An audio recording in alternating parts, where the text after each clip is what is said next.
My 19-year-old, I say that. My 9-year-old.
Okay.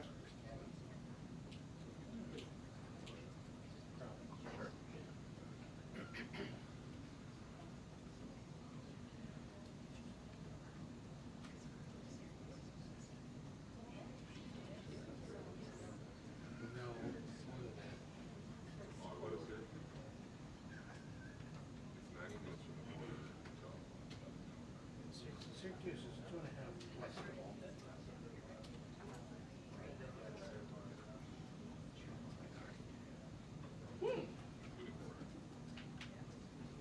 Which, by the way, should I thank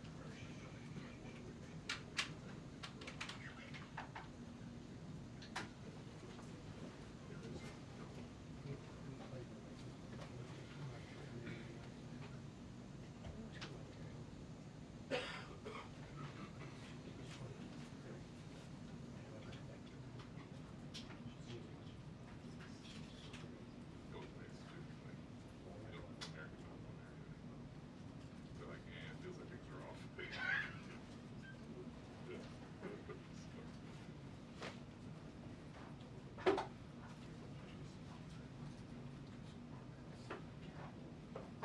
Apologies to this whole gas. I'm just going to switch that to the. That's right.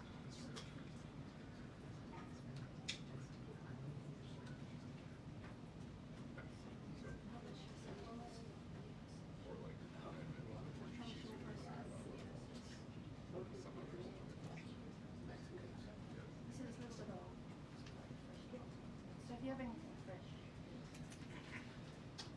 Yeah.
much. I was always It's in an California. amalgamation.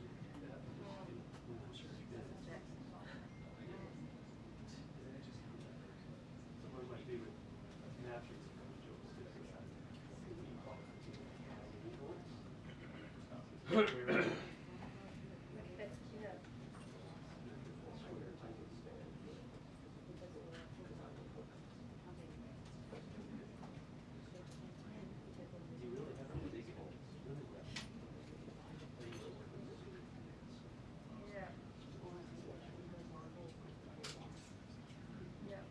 dirty job. New Zealand is big with zero things. It's actually quite time work for a trip. Got more eyes on you.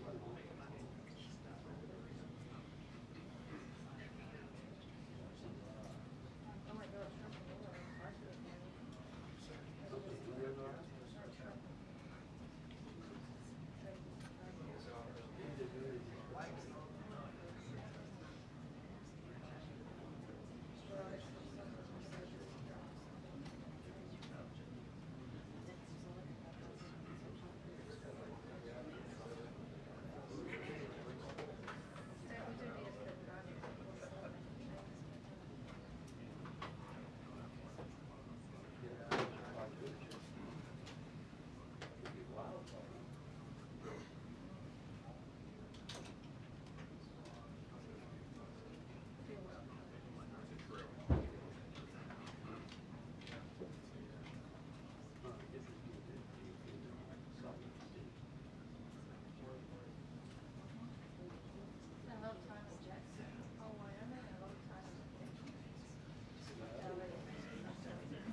I prefer that. The boys are so right? Yeah. It's thick ice for this much year of the year. Minus 29 degrees. Very strange. But it's absolutely cold.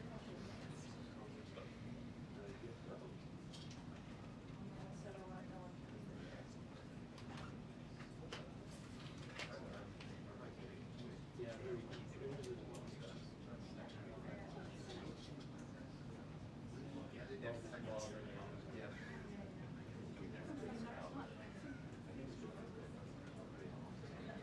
very easy. Caroline? I can give it to you.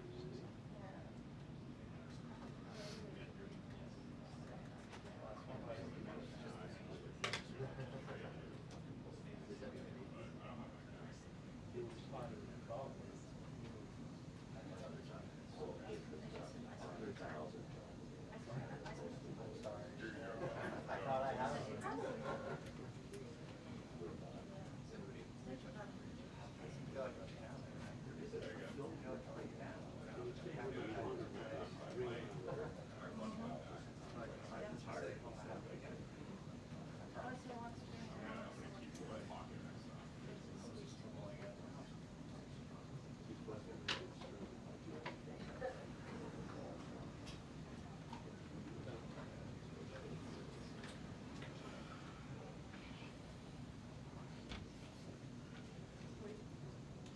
And John, same as every White House briefing, there are things that they want to talk about and things that they have to talk about when they eventually open this door again. The things that they have to talk about will, of course, be the president's response to the deadly flash flooding over the weekend in Texas. He has said he wants to go down there maybe Friday. We expect more details on that. The things that they want to talk about, just in the last couple of minutes, the White House has started releasing these long-promised letters detailing tariff rates that are going to be going against trading partners. They're saying 25% now for the Japanese, 25% for the Republic of Korea, South Korea. Those will go into effect on August 1st.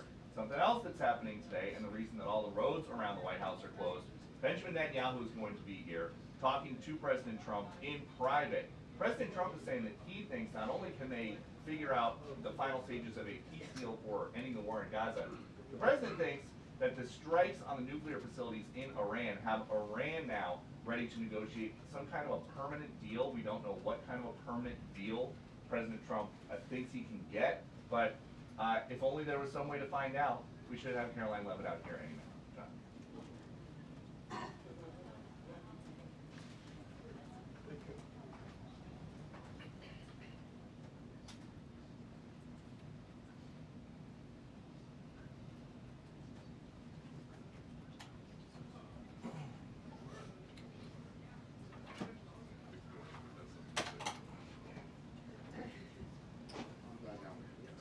Yeah. Pre-game show.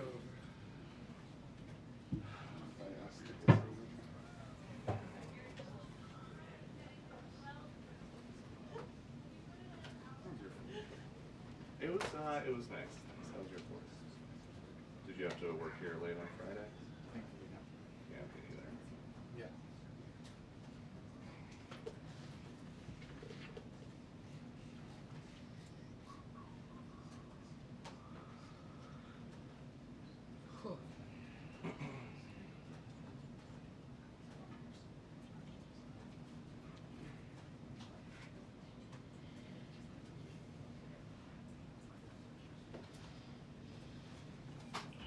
Until the briefing. 2 minutes until the briefing. Well, it's on a delay. It takes like 90 seconds for the delay on the back.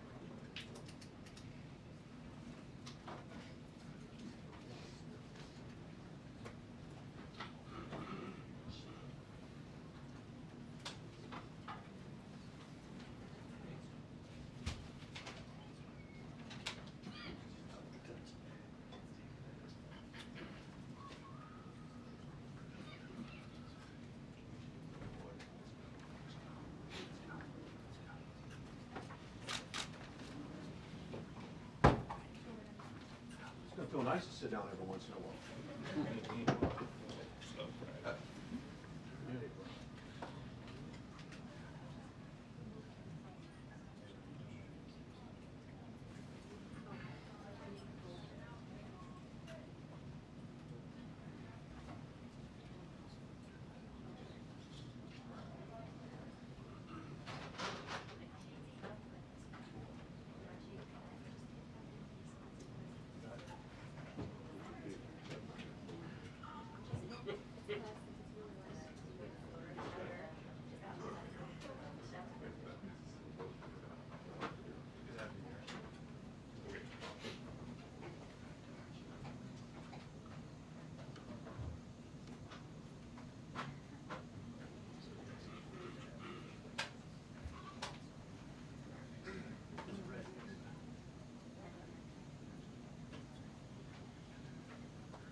Good afternoon, everyone.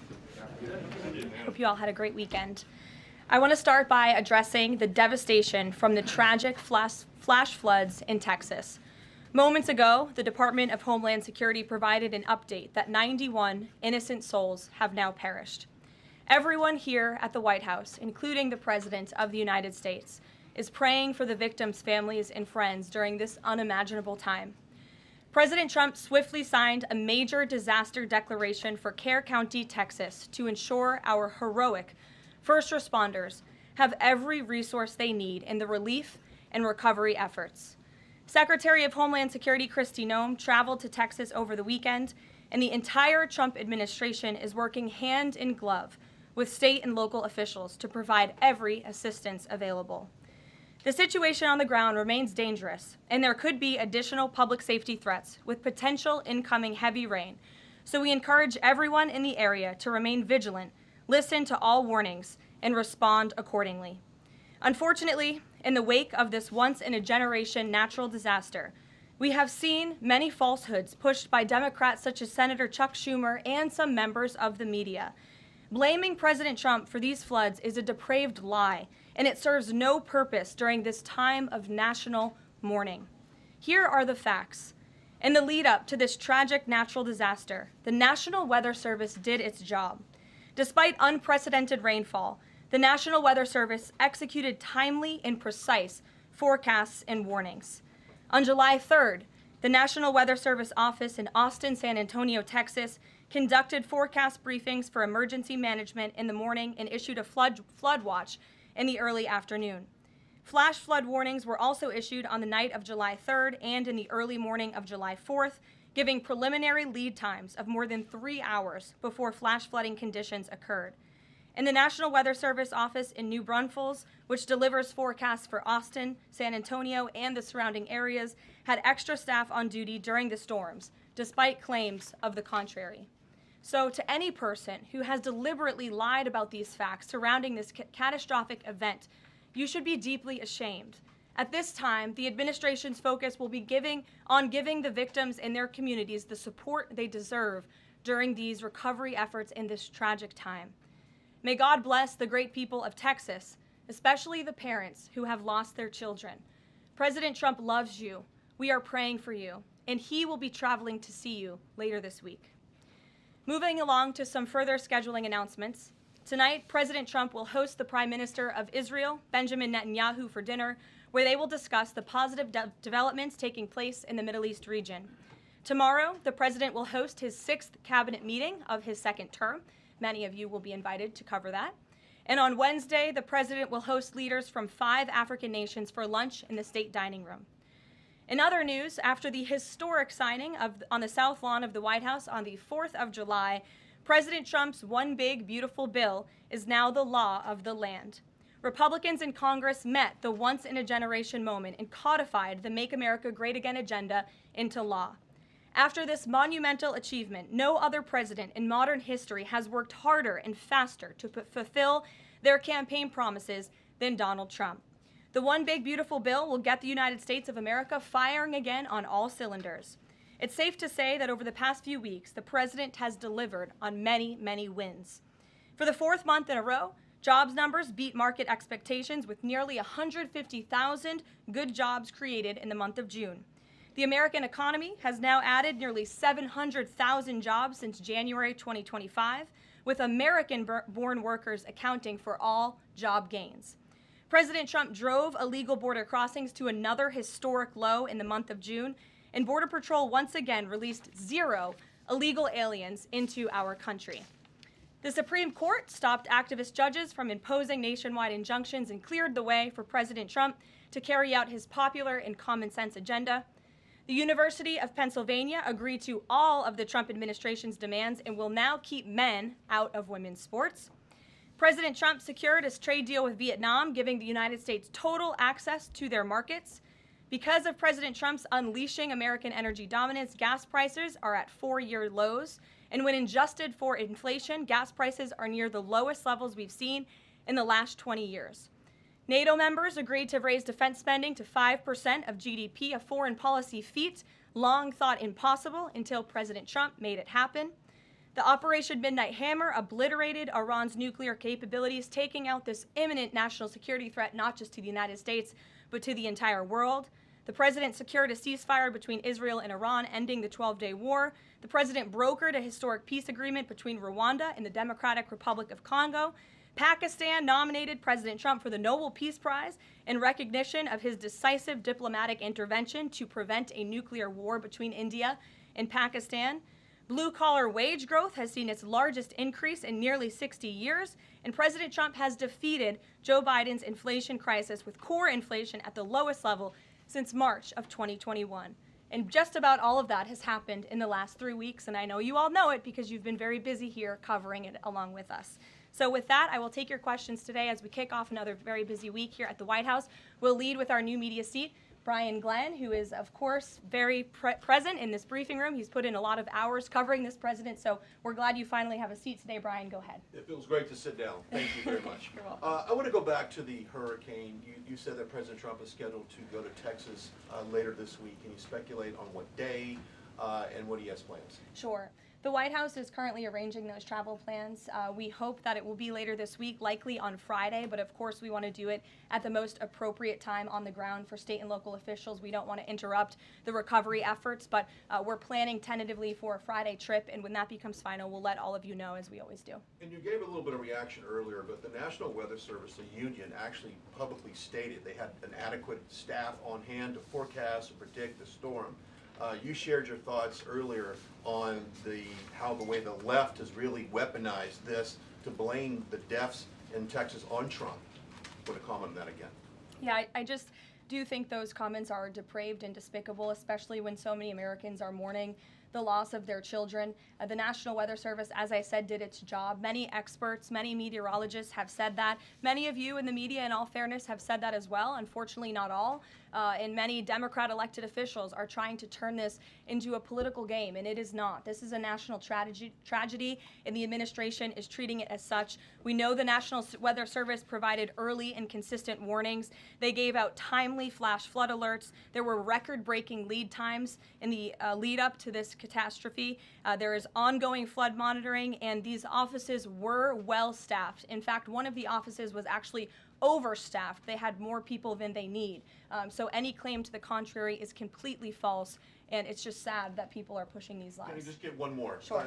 Kind of a little bit of breaking news. The Department of Homeland Security moving to end the TPS status on Honduran and Nicaraguan migrants. Yes. Any plans to adding additional countries that you could be targeting? Just a reaction. Sure. Well, I won't get ahead of the Department of Homeland Security on additional countries, but as you pointed out, they did end temporary protective status for Nicaraguans and Hondurans in this country because TPS, temporary protective status, is temporary by definition. It is not meant to be a permanent path to residency or citizenship here in the United States of America. It was originally granted to Nicaraguans following a natural disaster in 1999. That doesn't sound very temporary to me. And as well as Hondurans in 1999 after the impact of Hurricane Mitch in 1998. And so this administration is doing what it promised to do. And if individuals from these countries want to come here, they have a legal pathway to do it, but temporary protective status was never meant to be permanent. The previous administration abused this status and this parole program, essentially treating it as such, and we're not going to tolerate that any further. Thank you, Brian. Megan. Secretary Bessent said yesterday that countries will boomerang back to the April 2nd tariff level starting August 1st. Why did the president decide to have those tariffs not take effect Wednesday as originally scheduled? And then I was also wondering if you could share, obviously we saw the letters the president sent out on Japan and South Korea, but if any other major U.S. trading partners are getting letters today. Sure, yes, I can confirm. In fact, I have those letters. If you could get me the folder with the letters in them, Liz, they're right in the previous office. I have the signed letters that went out to both South Korea and Japan today. And there will be approximately 12 other countries that will receive notifications and letters directly from the President of the United States. And weeks ago, I stood at this podium and I told all of you that the president was going to create tailor-made trade plans for each and every country on this planet. And that's what this administration continues to be focused on. The president will also sign an executive order today delaying the July 9th deadline to August 1st. So the reciprocal tariff rate, or these new rates that will be provided in this correspondence to these foreign leaders, will be going out the door within the next month, or deals will be made. And those countries continue to negotiate with the United States. We've seen a lot of positive developments in the right direction, but the administration, the president, and his trade team want to cut the best deals for the American people and the American worker. That's what they're focused on. And in the effort of transparency, these letters will continue to be posted to Truth Social, so you can enjoy them yourself. Go ahead. Thanks, Caroline. Just about the visit of Prime Minister Netanyahu today, I was just wondering why that is not open to the press. Previous visits by him, we've had Oval Office press conferences. Does that reflect somehow the kind of sensitivity of this particular visit? No, they're having a private dinner. There's many important matters that are obviously ongoing in the region, as you know. The utmost priority for the president right now in the Middle East is to end the war in Gaza and to return all of the hostages. Also, as you know, there was a ceasefire proposal that Israel supports that was sent to Hamas, and we hope that they will agree to this proposal. We want to see all of the hostages released. That's on the top of the president's mind, so that will be discussed, as well as the many other positive developments we've seen in the Middle East.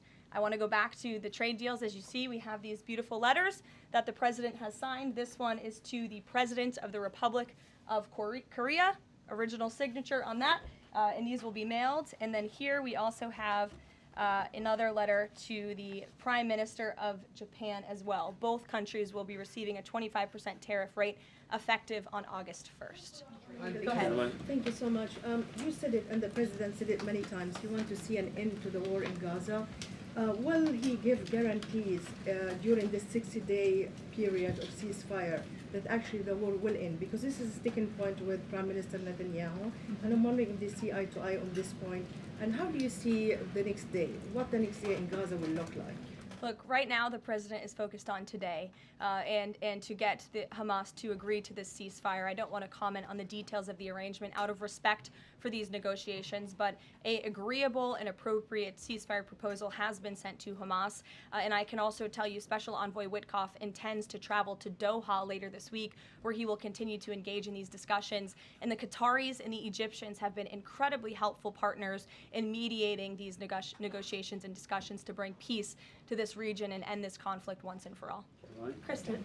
Two questions. Thank you, Caroline. Sure. The first question is President Trump reconsidering his plan to phase out FEMA, given what officials have said is their critical role on the ground now in Texas? Look, the president wants to ensure American citizens always have what they need during times of need.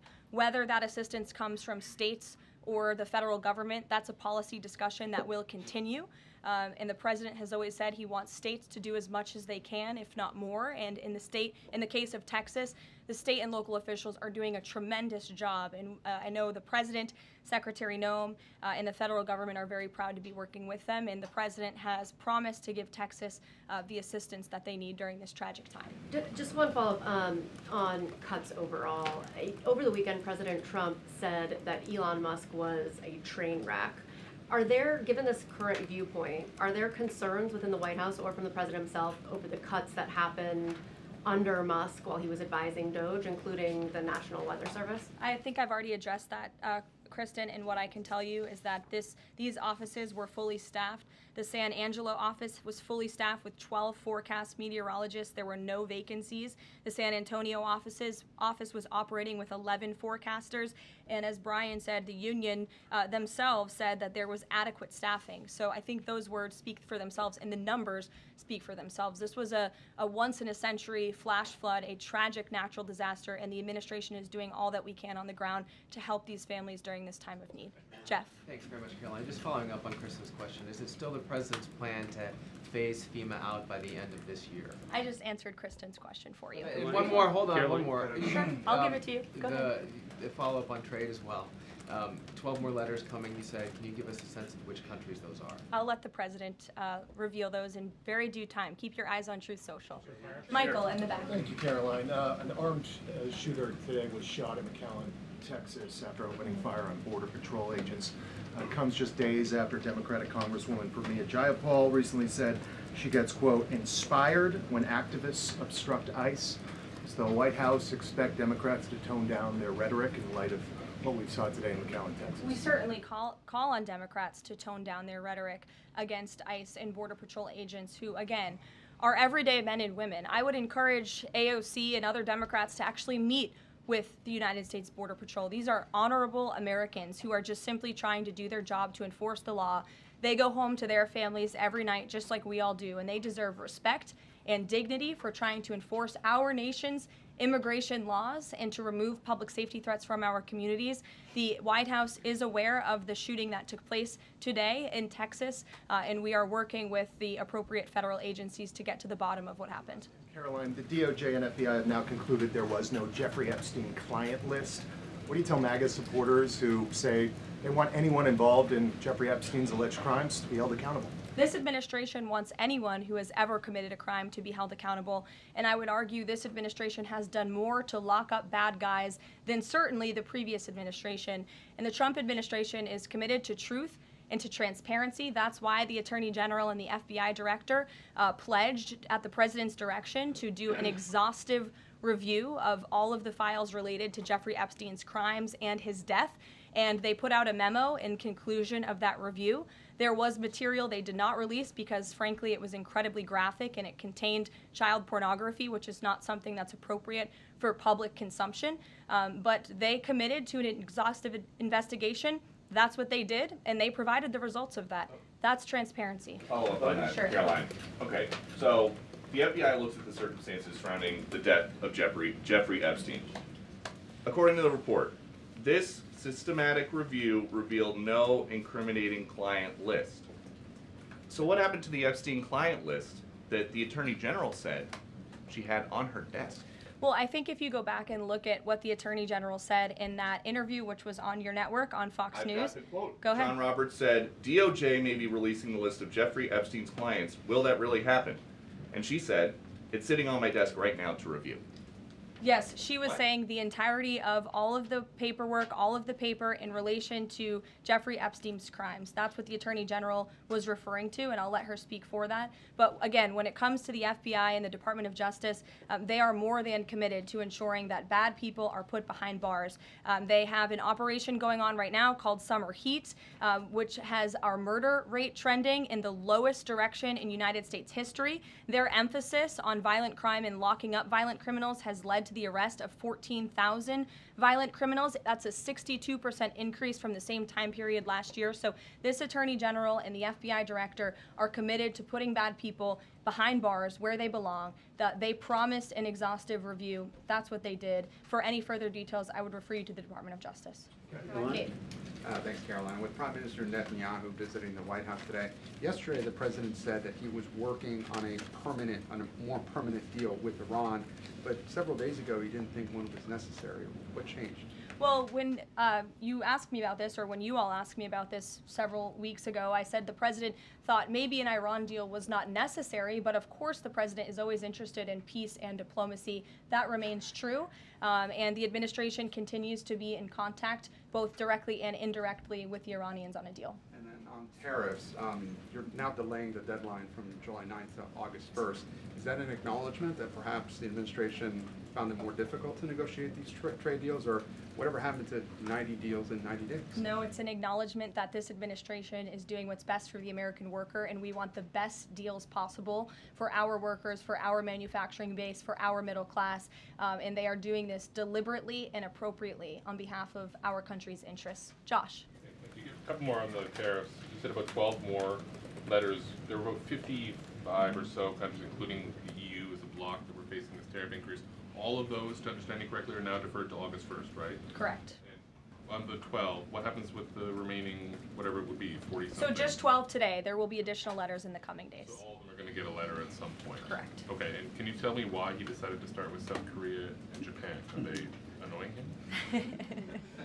It's the president's prerogative, and those are the countries he chose. And on the sectoral tariffs, it's our understanding that these continue to be a separate track. We're still waiting on a bunch of those. That's right. Can you give us any timing update on when he's going to move on, for instance, semiconductor tariffs, and other things that are still in the hopper? I don't have a timing update, but for where they are in the process, I would defer you to the Department of Commerce. Should we expect deals finally as well? He announced his Vietnam deal. Are you close on any other countries? The president and the administration, yes, we are close. But again, the president wants to ensure these are the best deals possible.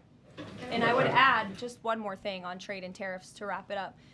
Look at the extensive work this president has put into cutting these good deals and doing what's right for the American worker. He is literally looking at the map and looking at every country on the planet and seeing where they are ripping off the American people, seeing where they have hollowed out our industrial base, seeing where our jobs have gone to other countries overseas because of their tariff policies, and he's trying to correct that. So this is decades of bad trade policy that has led to a deficit that is ravaging our country, that is ravaging our middle class, and the president is taking a very deliberate approach to correcting this wrong of many decades, of many past presidents.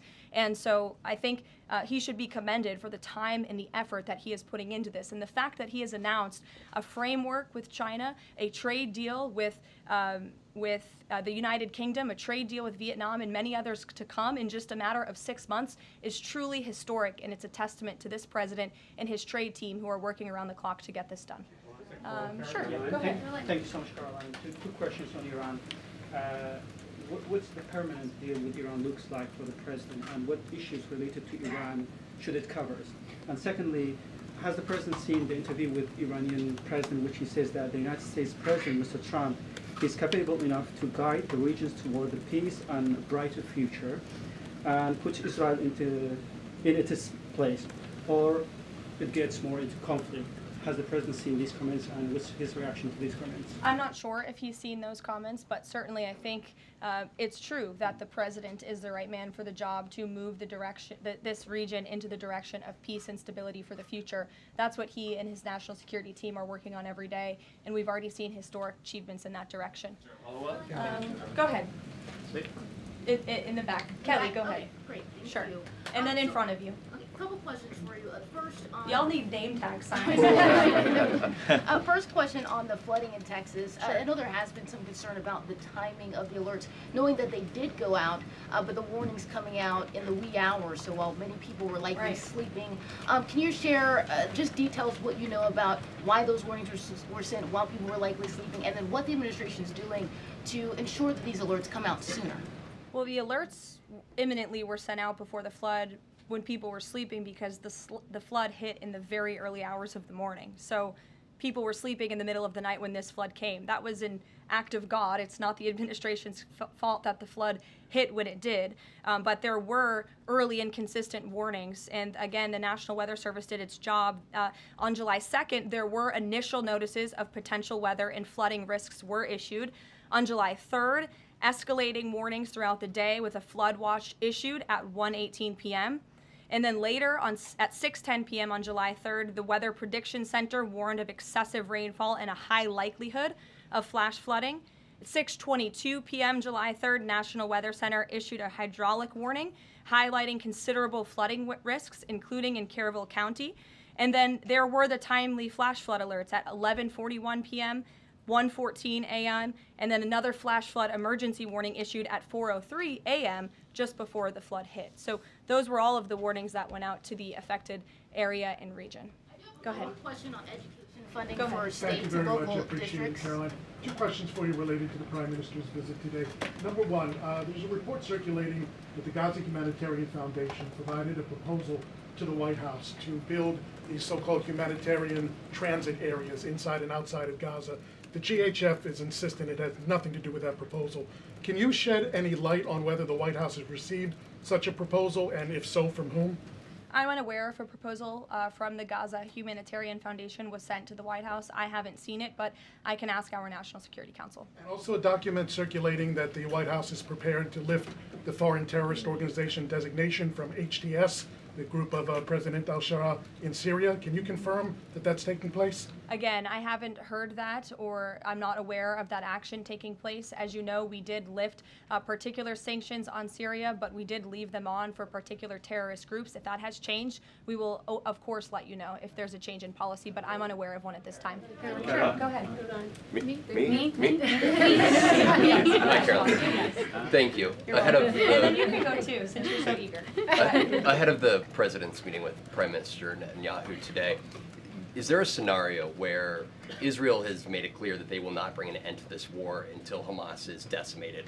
And the president just 5 months ago suggested a potential takeover of Gaza. Is there a situation where tonight the two men will change their posture, and in the scenario that Hamas turns over the remaining hostages, that the war could come to a permanent end, and that they will seek that under that scenario that they would essentially try to bring this war to a permanent end beyond just that 60-day ceasefire? Again, you're putting a hypothetical situation in the air, so I don't want to comment on that out of respect for these ongoing negotiations and discussions that are taking place. But as for the takeover of Gaza, I don't believe the president ever said that. I think he discussed a rebuilding of Gaza once this war is over. This has become an uninhabitable place for human beings, and the president has a big heart. He wants this to be a prosperous, safe part of the region where people and families can thrive, and there will be a need for a real rebuilding effort when the time comes. But right now we need to end this war, and we need to bring all of the hostages home.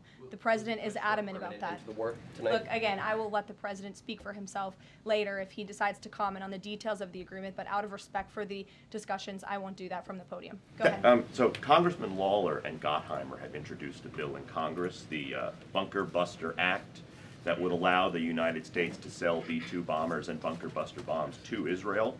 Is that something the president would support? Well, I don't know if the president's aware of the Bunker Buster Act, but I will ask him and see what his opinion on that is. I'm not sure. Right, thank you. Caroline. Thank you, Caroline.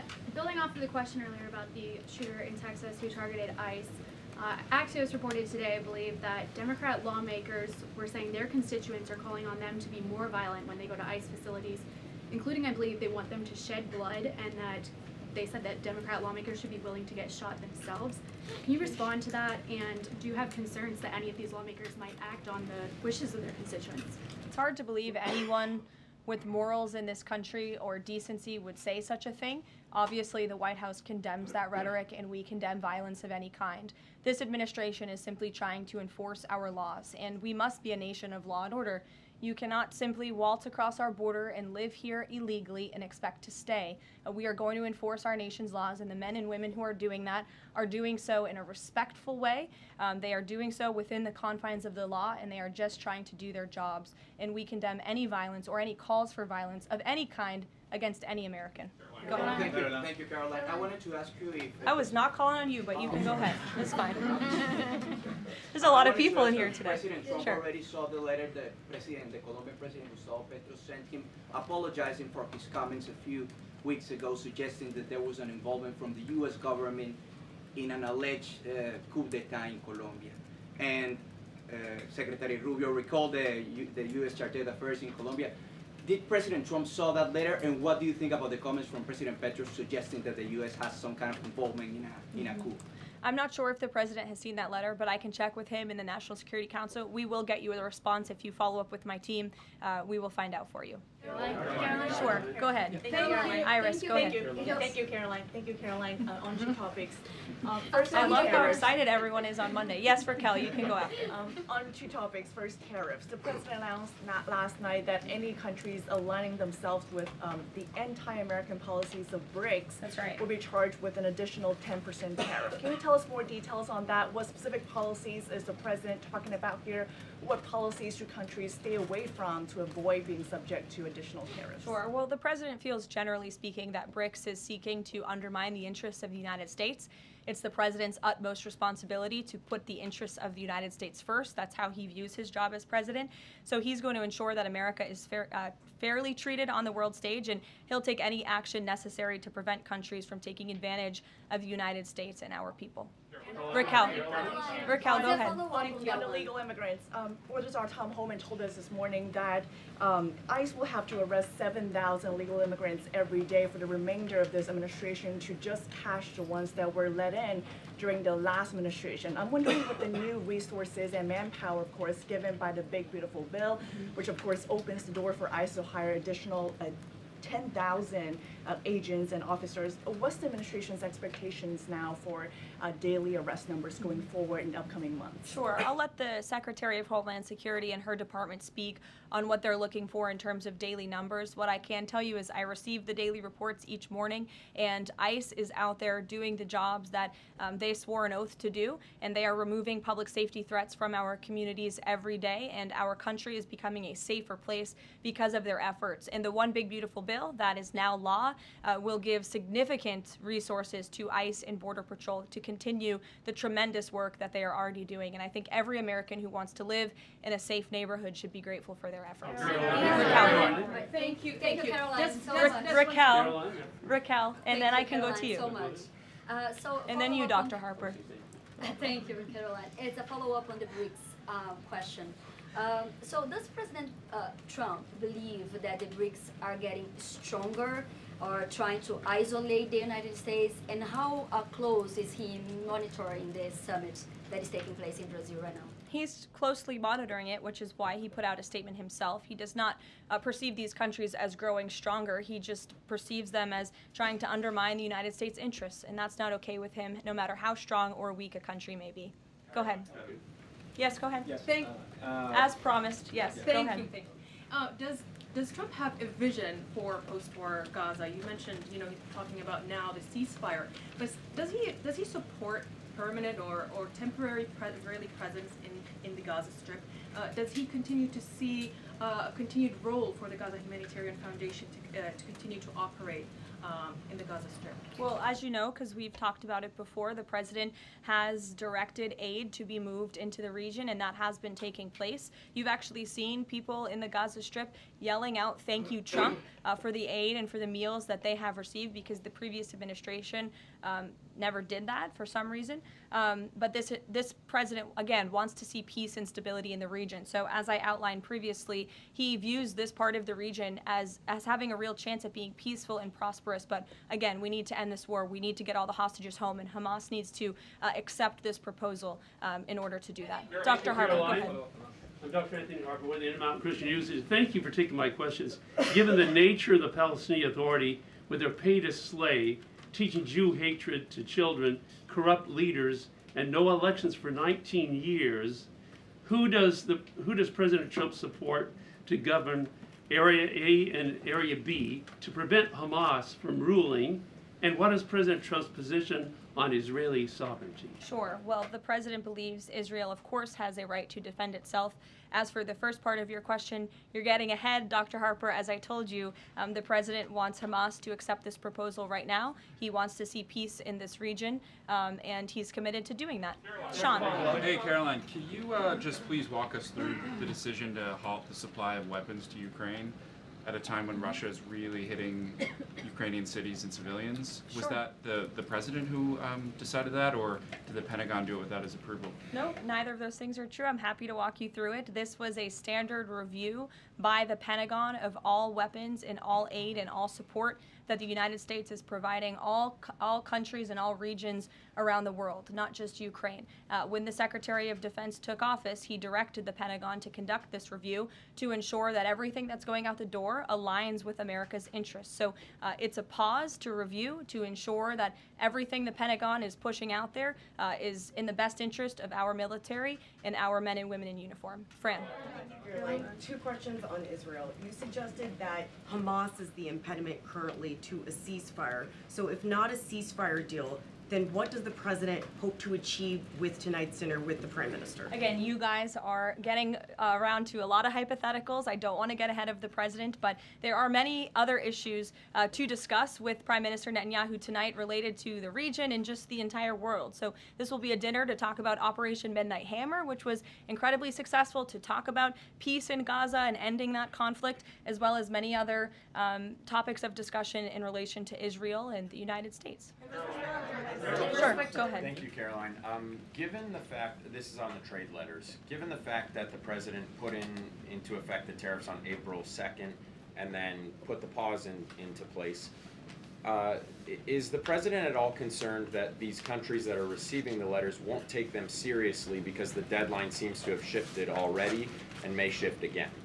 They will take the letters seriously because they have taken the president seriously, and that's why the president's phone, I can tell you, rings off the hook from world leaders all the time who are begging him to come to a deal. And this administration is working hard to ensure those deals are in the best interest of the American people. And this delay, again, is in the best interest of the American people. And you all will continue to see these letters released on the president's Truth Social, and we will see you all later. Thank you, guys.